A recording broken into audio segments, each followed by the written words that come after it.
Hello, hi, it's Editing Me, and I thought I needed to give you a bit of an intro. So this video is an interview with the lovely Cynthia Murphy, who has written a book called Win, Lose, Kill, Die.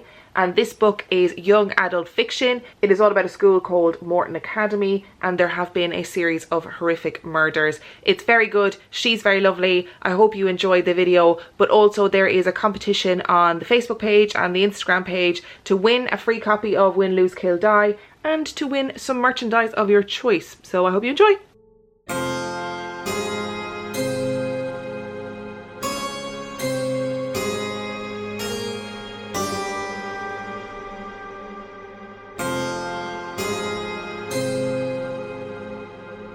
And I am joined today by the lovely Cynthia Murphy. Hi, Cynthia.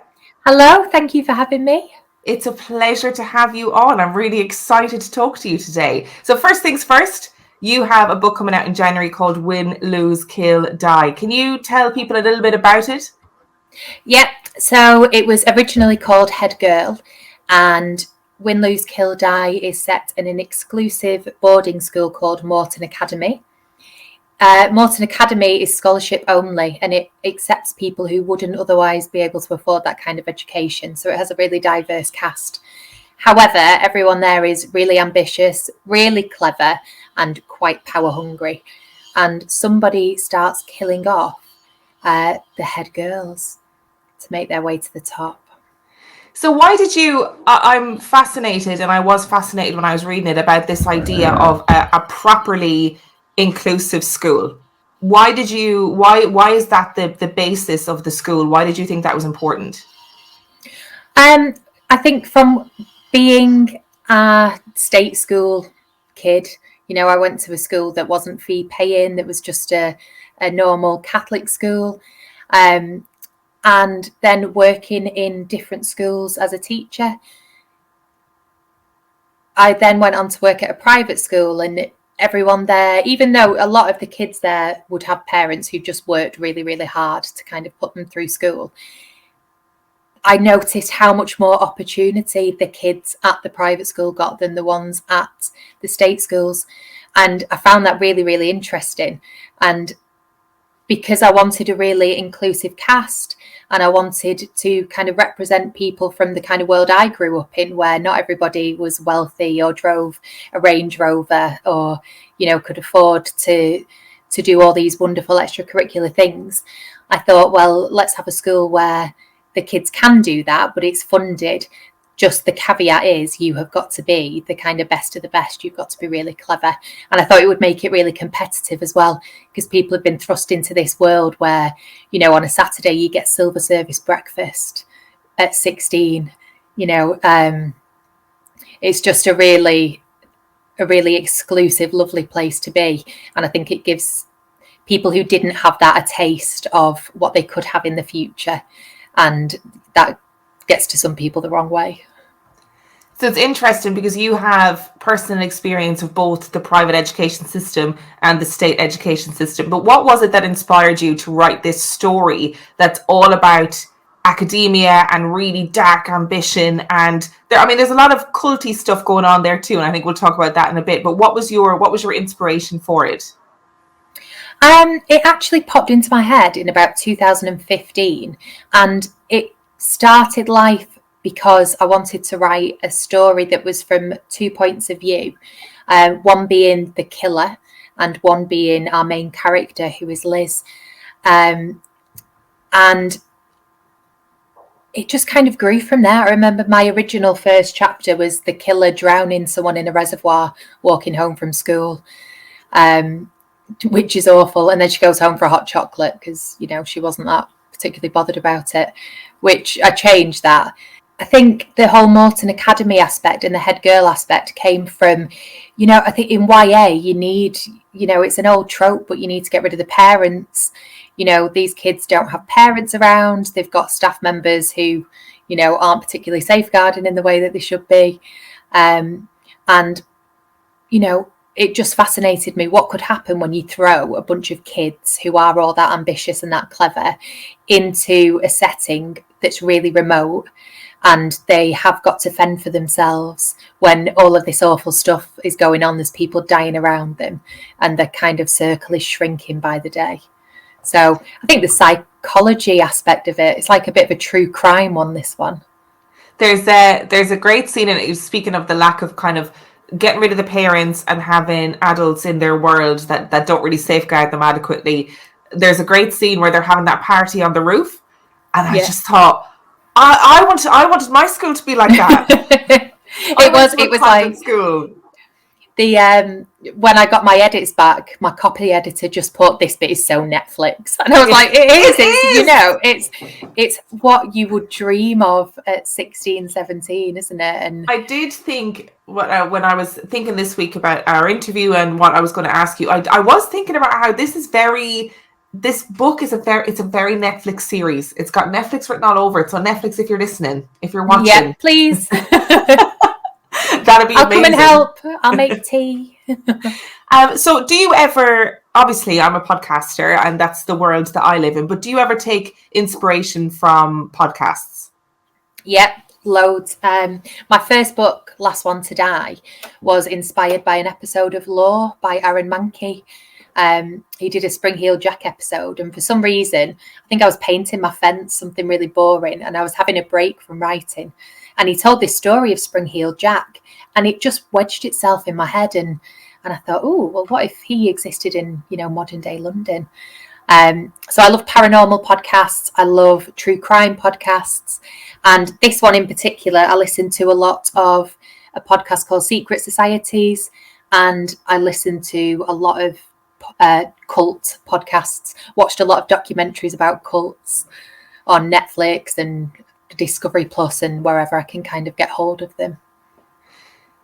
So I am fascinated by the cult element of this story. And when I was reading it, I know you put on your Instagram recently about the bejeweled skeleton as a centerpiece in one of these cult ritual scenes in the book.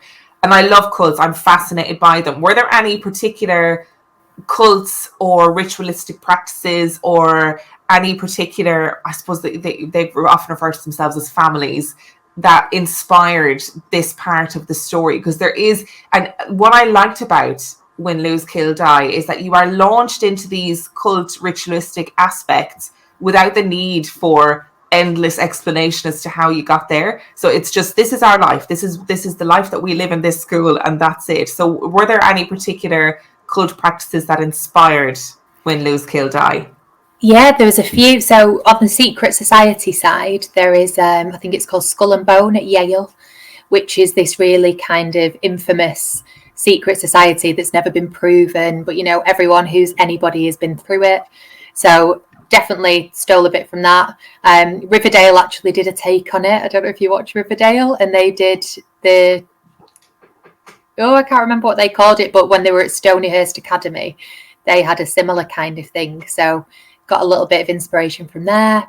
The Society of Oddfellows, which is quite a well-known, not a secret society anymore, but I think it used to be. And they did used to conduct their original meetings around a skeleton, which is, I mean, it's incredible. It's just bizarre, isn't it? So I'd seen these,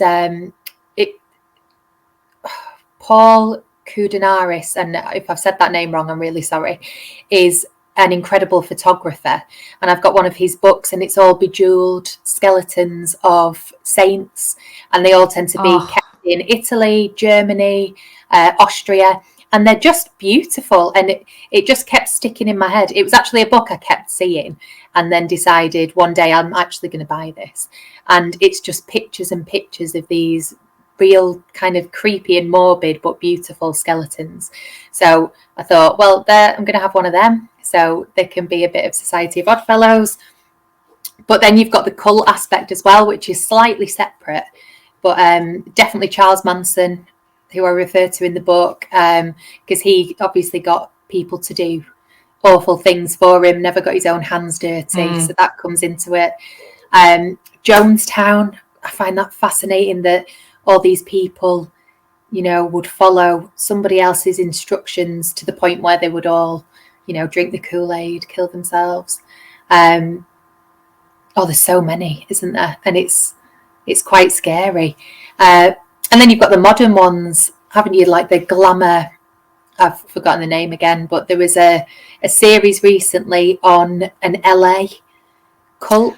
Oh, Nexium. Nexium, yes. So the Nexium stuff, and it's kind of people who pride themselves on being open-minded and creative, and yet they're all kind of being dragged into these cults as well. And there is the element as well of the cult leaders being dangerously smart, incredibly intelligent. And in Morton Academy, you have all these kids who are dangerously smart. Like they are the brightest of the bright. So there's going to be elements of it that cross over in that regard.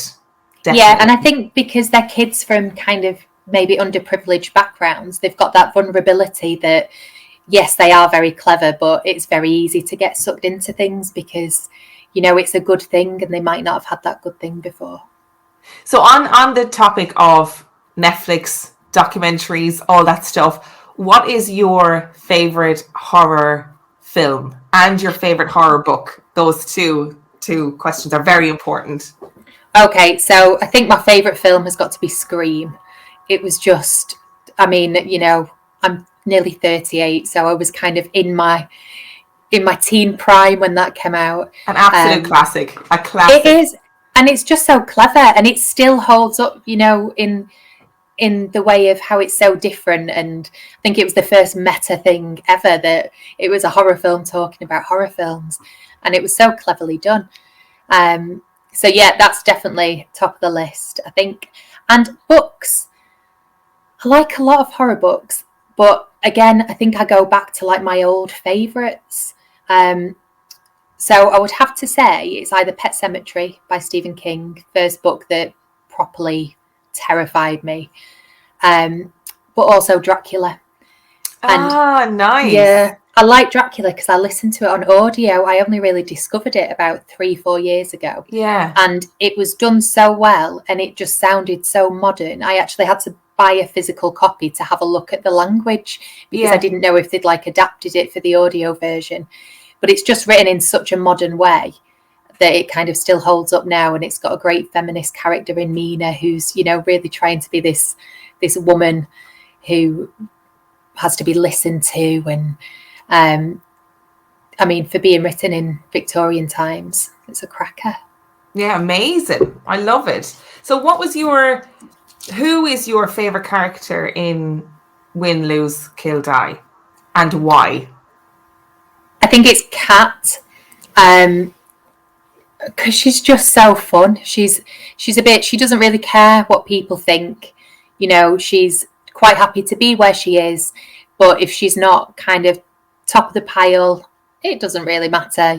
She's just there and she's happy. She likes boys, she likes girls, she likes anybody. She doesn't really care if you know about it. She doesn't care if you like it. She loves going to the gym. She's got a big heart and she's really kind of bubbly and feisty, and she's my little serial killer nerd as well. So there's one scene where she's talking to the new kid. They're having this party in the woods, and Taylor comes over and says, "You're not talking to the new boy about serial killers already?" Yeah. And she's like, "Yeah." And I thought, yeah. And so that's my little aspect of me, I think, in there. But she is just a big-hearted character, and she was so much fun to write. And without giving any spoilers away, it wasn't so much fun when it came to the end of the book with her character. Oh, yeah, it's hard to talk about, isn't it, without saying, and then this happens, and then this happens. Yeah. So I'm trying to be really mindful about the things that I say so that I don't ruin it. Which character do you resonate the most with, Kat, or is there another character that you resonate most with? Obviously, you've got the serial killer nerdism, but other than that. I think a little bit with all of them. Cole is kind of really sweet and just, thinks of everybody else and is really lovely. Taylor is really into her hair and makeup and her outfits and things like that. Marcus is probably the one I'm least like. because he's just a bit of an athletic, bantery. He's a bit of a lad. He's quite like what I suppose is like a jock type character, and definitely a lad's lad. Yeah, and I mean nice enough, but just probably prettier than he is anything else. Though saying that, he's head boy, so he's very clever. And then Liz is, I think Liz has some of my anxieties maybe. So Liz is the one who's constantly overthinking. She's the main character, so we see it from her point of view.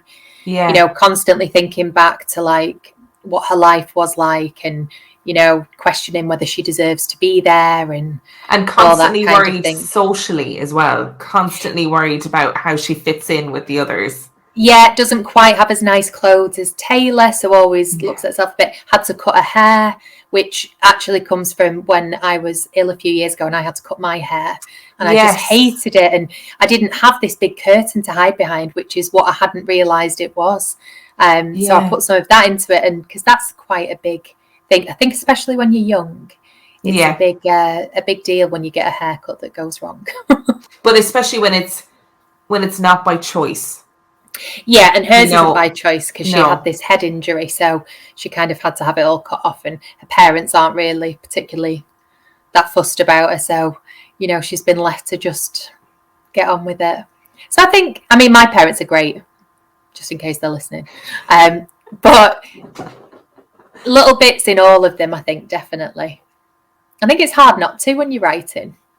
I think that's the thing. I think you just end up falling in love with your own characters, don't you? Because you put your heart and soul into creating these characters, and then they don't often. You kind of have to make a decision about whether they get the ending that they deserve or the ending that the book needs. Yeah, and those are very different things. Yes, they are, especially in this one. Yeah. So, very important question, and I think people will be dying to know if you have ever had a paranormal experience yourself, because you love ghostly stuff, ghost podcasts, the paranormal. Have you ever had an experience? I don't know. I feel like a bit of a black void when it comes to these things, that I can spook myself out really easily, but I couldn't concretely say that I had. So I've got two things that spring to mind. One is quite funny and one's quite heartwarming. So when I was about 14, a friend and I were walking back from the library because, on brand. And we walked past this dark graveyard, and for some reason got it into our heads that it'd be a really good idea to stick our heads around the gate and shout Beelzebub and then run away. And of course, absolutely freaked ourselves out, ran home. And then we got back, and my friend had a glass of Coca-Cola and she spilt it, and it spilled into the shape of a footprint on the carpet with toes and everything, this big footprint. And we just absolutely freaked ourselves out and convinced ourselves that something had followed us home. So see, I would be convinced as well, thinking you're really funny with your friend, shouting Beelzebub, and then going, oh no, we've made a mistake. Oh, it was so scary. Oh, it was like, I remember it to this day. The other one was a bit cuter, I suppose. When I was about 11, my grandma in Ireland died, and she had a nebulizer. And for some reason, I had asked her one day how to spell something. I think I was doing postcards, and she told me how to spell it, took a nebulizer off and kind of put it down. And then later that night, she died of an asthma attack. And I remember convincing myself that it was my fault, that if she'd have, stayed on this nebulizer, then she would have been fine. And a few nights later, after the funeral, I was sleeping on the sofa in her house. So they had this tiny, tiny house, but they'd had 14 kids growing up. So I don't know where they fit them all in, because there was only 2 bedrooms. So I was always on the sofa. And I don't know if it was a dream, I don't know if it was real, but I looked into the corridor and she was stood there with all light around her, and she told me it wasn't my fault. Oh, it's me a bit emotional even now.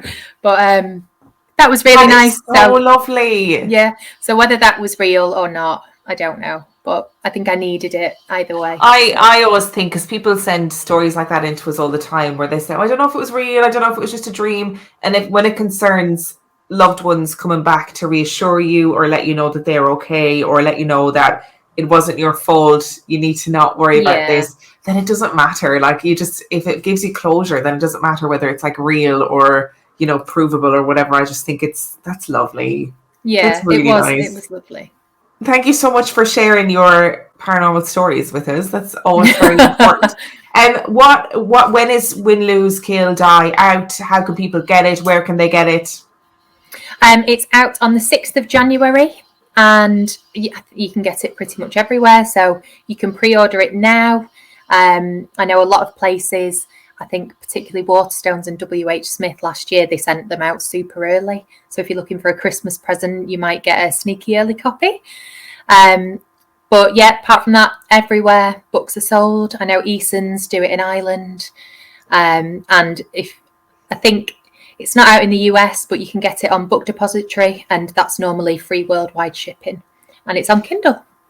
And if you want to get your hands on a free copy of it, we have a giveaway on our Facebook page, on our Instagram, and on our Facebook Secret Book Club as well. So the competition, all the details are there, and I'll put them in on the description of this episode as well. So you can get your hands on a copy of Win, Lose, Kill, Die before January. Cynthia, thank you so much for coming on and speaking to me today. I've really enjoyed it. Thank you for having me. I could talk all day about spooky stuff. Oh, so could I, babe. Like, honestly, we'd be here for hours. This would end up being a multi-part series on spooky stuff and cults and serial killers. Oh, God. Thank you so much for coming on and speaking to me. And I hope that in January, the book is an amazing success. Thank you very much.